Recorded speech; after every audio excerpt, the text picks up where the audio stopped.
Fun with knowledge గారు. How to control my mind. I want to clear my mind from random thoughts. Why? Why? అవసరం లేదండి.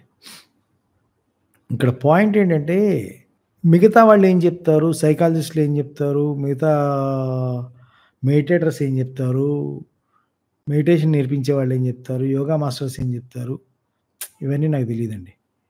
ఇవన్నీ నాకు తెలీదు. కానీ నేను మటుకు ఒక విషయం చెప్తాను. మైండ్ అనేది కంపల్సరీగా ఏదో ఒక థాట్‌ని జనరేట్ చేస్తుంది.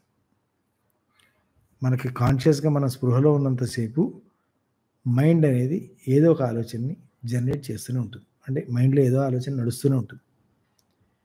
ఇక్కడ 2 చాయిస్‌లు. ఇక్కడ మనం అర్థం చేసుకున్న 2 చాయిస్‌లు. ఒకటి, టాపిక్ మీరివ్వండి. దాని మీద ఆలోచిస్తది. టాపిక్ మీరు ఇవ్వలేదనుకోండి, దాని ఇష్టం వచ్చిన టాపిక్ ఆలోచిస్తది. సో, అదేంటంటే టాపిక్ మీరివ్వండి, మీరు ఇచ్చిన టాపిక్ మీద ఆలోచిస్తది. లేదంటే దాని ఇష్టం వచ్చిన టాపిక్ ఆలోచిస్తది. కానీ ఆలోచించకుండా మట్టుకు ఉండలేదు. కంపల్సరీగా ఆలోచించడం అనేది కంపల్సరీగా ఆలోచించి తీరాల్సిందే. దాని పని అది. It's a factory of thoughts. ఆ ఫ్యాక్టరీలో నిరంతరం ఆలోచనలు ప్రొడ్యూస్ అవుతూనే ఉంటాయి. అవుతూనే ఉండాలి. అలా అవుతుంటేనే మన బ్రెయిన్ పర్ఫెక్ట్ కండిషన్‌లో ఉన్నట్టు, మన మైండ్ పర్ఫెక్ట్ కండిషన్‌లో ఉన్నట్టు లెక్క. అయితే ఇక్కడ పాయింట్ ఏంటంటే, మనకు ఆ టాపిక్ ఏ టాపిక్ మీద ఆలోచించాలి అనేది మనం గైడ్ చేయని కారణం చేత, అది దాని ఇష్టం వచ్చినట్టు ఆలోచనలు చేయడం మొదలుపెడుతుంది. ఆ ఆలోచనలు చేయడం మొదలుపెట్టిన తర్వాత, అంటే ఆల్రెడీ ఏం చేస్తున్నానంటే, మైండ్ ఒకటే మాట ఉంటుంది. నువ్వు నన్ను కంట్రోల్ చేస్తావు, నేను నిన్ను కంట్రోల్ చేయను. ఎప్పుడైతే మనం దాన్ని కంట్రోల్ చేయడానికి ఇష్టపడలేదో, అది నిన్ను కంట్రోల్ చేయడం మొదలుపెడుతుంది. ఒకసారి అది నిన్ను కంట్రోల్ చేయడం మొదలుపెట్టిన తర్వాత, ఒక్కసారి కమిట్ అయితే నా మాట నేనే విన్నానన్నట్టు, ఒక్కసారి మీరు కమిట్ అయిపోయారు కాబట్టి మీ మాట అది అసలు వినదు. So that is what the problem is with you. మీతో జరుగుతున్న ప్రాబ్లమ్ అది.